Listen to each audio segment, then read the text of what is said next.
Hello बच्चों, welcome again to the tetrahedron chemistry classes. बिल्कुल देखिए, जूनियर लेवल पे जब आप नए नए क्लास फिफ्थ में जाते हैं तो आपको ऐसा बॉक्स मिलता है और बच्चे बड़े एक्साइटेड रहते हैं इस बॉक्स को देख के, जिसको मैथमेटिकल ड्राइंग इंस्ट्रूमेंट बॉक्स या ज्योमेट्री बॉक्स के नाम से भी आप जानते हैं।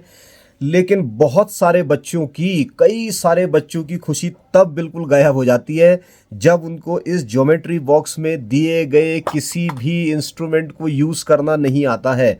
तो आज अनबॉक्सिंग है इस ज्योमेट्री बॉक्स की और समझेंगे कि क्या क्या इसमें होता है ज्योमेट्री बॉक्स में और ये किस किस काम आता है। बच्चों, बहुत इंपॉर्टेंट है बेसिक मैथमेटिक्स समझने के लिए। हालांकि बहुत ज़्यादा एक्यूरेट ये नहीं होते हैं जब एडवांस ड्राइंग की बात आती है, ठीक है, लेकिन फिर भी आपको जानना चाहिए इसमें क्या होता है। तो साफ साफ आपको दिख रहा है एक शार्पनर लगा हुआ है, एक इरेजर लगा हुआ है और हमेशा एक नियम होता है कि पेंसिल से ही हमेशा ड्राइंग करी जाती है, क्योंकि कई बार आपको इरेज भी करना पड़ता है, ठीक है।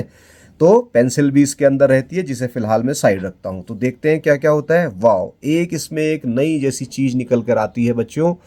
इस चीज़ को सबसे पहले हम देखेंगे कि ये क्या है। तो ये आपका कहलाता है बच्चों कंपस। इसको बोला जाता है कंपस या इसको बोलते हैं प्रकार, हिंदी वाले प्रकार भी बोलते हैं। और इसमें ये दो आर्म होती हैं, जिसमें इस वाली आर्म पे आप पेंसिल फंसाते हैं। इसके अंदर यहाँ से पेंसिल डालते हैं, देखिए इस तरीके से ऐसे करके पेंसिल इसके अंदर डाल दी जाएगी और पेंसिल डालने के बाद यहाँ से इसको स्क्रू करके टाइट कर दिया जाएगा। फिर आप अपना काम कर सकते हैं, ठीक है। तो फिलहाल हम इसको निकाल रहे, मान लीजिए ऐसे लगा रखा है और इसके दो आर्म होते हैं और इस आर्म में आप देखेंगे एक मेटेलिक पार्ट होता है और ये वाला मेटेलिक पार्ट अक्सर आपके कागज में लगता है और इसको स्टेबल रखा जाता है, जबकि मूव करती है सिर्फ पेंसिल, जैसा कि आप मेरे पहले वीडियोस में देख भी चुके हैं। और इसकी आप जो डिस्टेंस है उसको बढ़ा सकते हैं, ठीक है। तो बहुत ज़्यादा 180 तक तो नहीं जाती है, लेकिन एक सफिशिएंट लेंथ तक बढ़ा सकते हैं। डिज़ायर्ड लेंथ के हिसाब से बढ़ा के आप अलग अलग आर्क या अलग अलग चाप लगा सकते हैं। तो प्रकार इसको कंपास इसको कहा जाता है। बड़े काम का है दोस्तों। इसको आप देख चुके हैं पहले ही मेरे वीडियोस में कि किस तरीके से ये हेल्पफुल होता है। तो चलिए इसको रखते हैं साइड, वापस लाते हैं इस पिटारे को। इसको तो बताने की ज़रूरत नहीं, बहुत जूनियर क्लासेस से आप इसको यूज़ करते हैं। स्केल है और इस स्केल से आप डिज़ायर्ड लेंथ की जो भी लंबाई की लाइन आपने खींचनी है वो खींच सकते हैं। ये छोटा स्केल ज्योमेट्री बॉक्स में है जो कि 15 सेंटीमीटर के आसपास का रहता है और इसको आप 30 सेंटीमीटर तक बड़ा भी कर सकते हैं किसी दूसरे में, लेकिन फ़िलहाल आप देख सकते हैं। तो ये जो बच्चों लाइनिंग होती है ऊपर वाली, ये आपकी सेंटीमीटर की लाइनिंग है। जैसे ये 0 से 1 सेंटीमीटर, 1 सेंटीमीटर हो गया, फिर 1 से 2 ये भी 1 सेंटीमीटर हो गया, 2 से 3 फिर 1 सेंटीमीटर, तो ऐसे करके 15 सेंटीमीटर तक है। अगर आप बहुत ध्यान से देखेंगे तो मैं थोड़ा ऊपर लाता हूं इसको यहाँ पर, तो देखिए जब भी आप 0 से 1 के बीच में जाएंगे तो 10 डिवीजन मिलते हैं। इसमें नंबर भी पड़े हुए हैं, देखिए 1 2 3 4 5 6 7 8। ये मैं साइड में इंसेट में भी दिखा दूंगा इसको कि किस तरीके से पड़े हुए हैं। फिलहाल मैं इनको थोड़ा सा ऊपर ले जाता हूँ, यहाँ से देखिए तो ये नंबर इसमें साफ साफ पड़े रहते हैं। ये मिलीमीटर हैं बच्चों, जो छोटे वाले हैं 0 से 1 के बीच में 5 दिख रहा है आपको और 5 का टोटल 10 ये रहते हैं, तो ये मिलीमीटर के स्केल होते हैं, ठीक। और इसके दूसरी तरफ आप चले जाएं तो ये इंचेस के स्केल होते हैं, ये आपके इंच में बनाए जाते हैं, ठीक है। तो ये यहाँ से आप देखेंगे इंच इसमें लिखा हुआ है, देखिए ये इंच है और यहाँ से लेके यहाँ तक ये 1 inch 2 inch 3 inch 4 inch 5 inch और 6 इंच तक ये रहते हैं आपके। बड़ा स्केल होगा तो 12 इंच तक जाते हैं, ठीक है दोस्तों। तो इस तरीके से आप इसको समझ सकते हैं। खैर इसकी ज़रूरत आपको लगातार पड़ती भी रहेगी, ठीक है।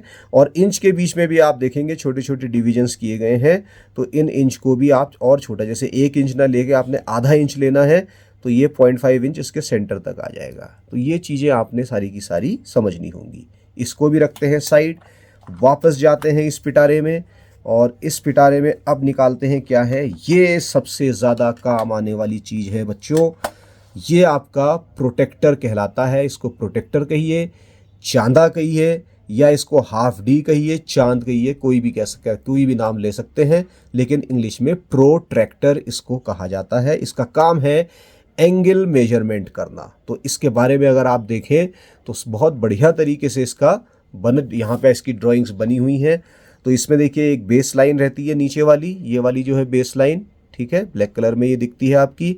बेस लाइन के बाद आप देख सकते हैं यहाँ 0 और इधर 180 रहता है, तो टोटल 180 डिवीजन इसमें होते हैं और हर एक डिवीजन 1 डिग्री के एंगल को शो करता है, 1 डिग्री के एंगल को बच्चों शो करता है। ठीक है, तो ये आपका डिटेल नज़र आती है इस तरीके से। तो इसका इस्तेमाल कैसे करते हैं बच्चों, ये मैं अपने लेक्चर में पहले ही बता चुका हूँ। जिसने नहीं देखा है वो जल्दी से जाके मेरे लेक्चर को देख लीजिए और मैं डिस्क्रिप्शन बॉक्स में इसका लिंक दे रहा हूँ आपका। 2 स्केल रहते हैं इसमें बच्चों।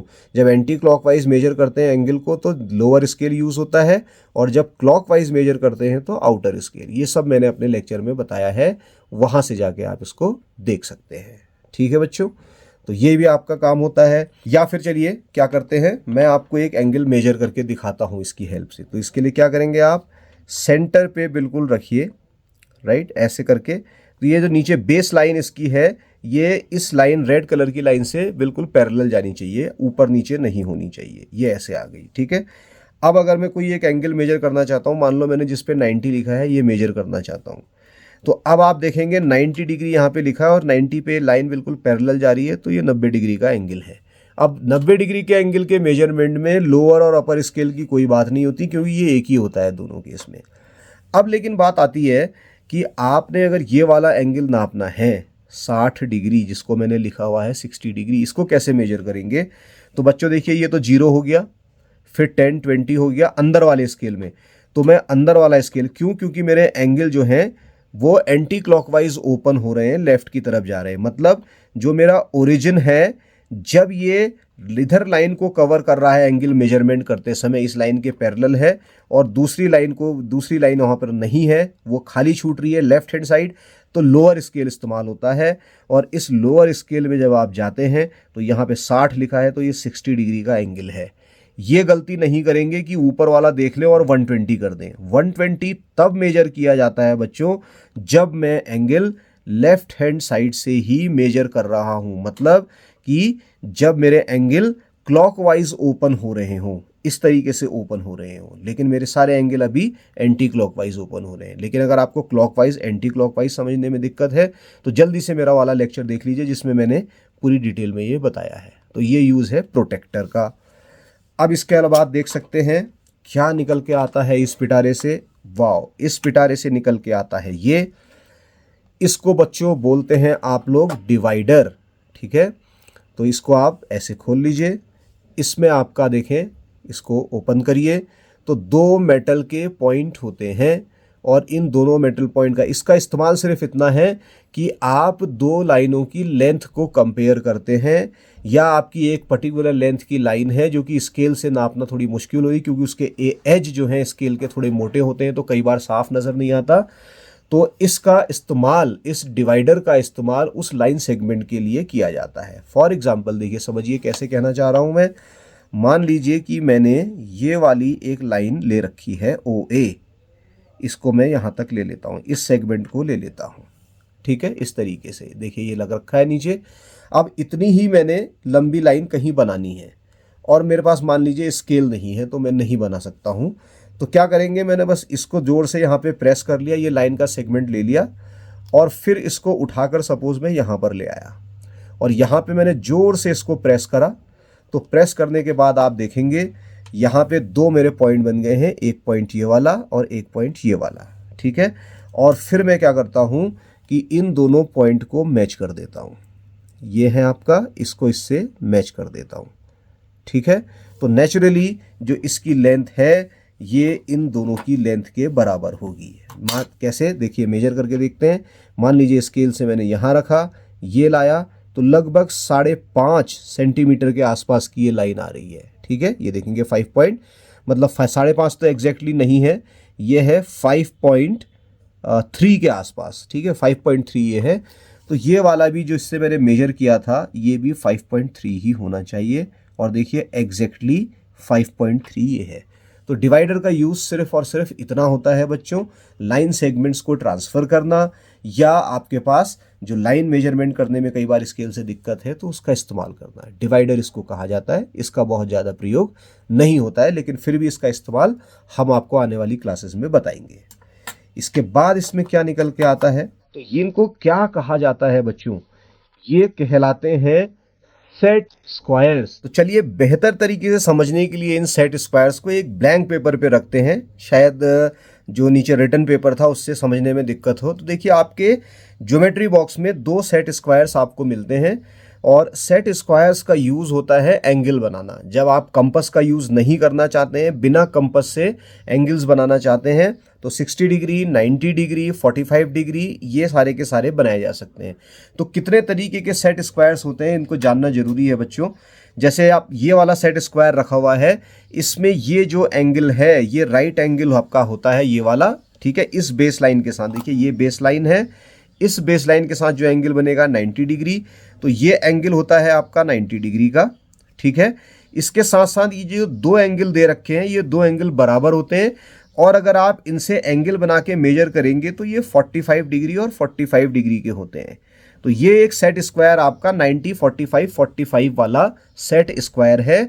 आने वाली क्लास में अलग से मैं आपको कैसे इससे एंगल बनाते हैं वो यूज़ भी करके दिखाऊंगा। फिर आप आते हैं दूसरे सेट स्क्वायर में। तो इस सेट स्क्वायर में भी कहानी वही है। देखिए ये बेस लाइन है और इस बेस लाइन से जरा बना हुआ ये एंगल जो है ये 90 डिग्री है, ठीक है।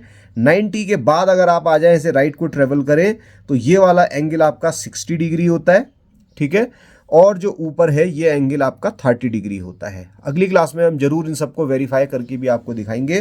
तो ये आपका 30, 60 इस वाले को आप बोलते हैं 30 डिग्री, ऊपर लिख देते हैं क्योंकि जगह शायद नहीं दिख रही है।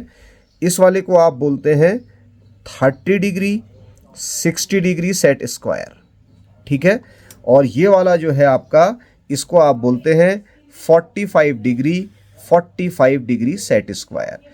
तो इतनी चीज़ें जल्दी से आप देखें आपके ज्योमेट्री बॉक्स में आपको नज़र आती हैं। प्रोटेक्टर आ गया, रूलर या स्केलर आ गया, देन डिवाइडर आ गया, डिवाइडर के बाद आपका कंपास आ गया। कंपास के अलावा आपको पता है इरेज़र भी इसमें रहेगा, इरेज़र आ गया। इरेज़र के बाद इसमें आपका शार्पनर आ गया, शार्पनर भी रहेगा और साथ ही साथ रहेगी एक पेंसिल। आई होप कि आप अपने ज्योमेट्री बॉक्स को आप अच्छी तरीके से पहचान चुके हैं और तैयार हैं इसका इस्तेमाल करने के लिए। दोस्तों वीडियो अगर आपको पसंद आया है तो वीडियो को लाइक करिए और हमारे चैनल टेट्राहेड्रॉन केमिस्ट्री क्लासेस को सब्सक्राइब करिए। Thank you very much.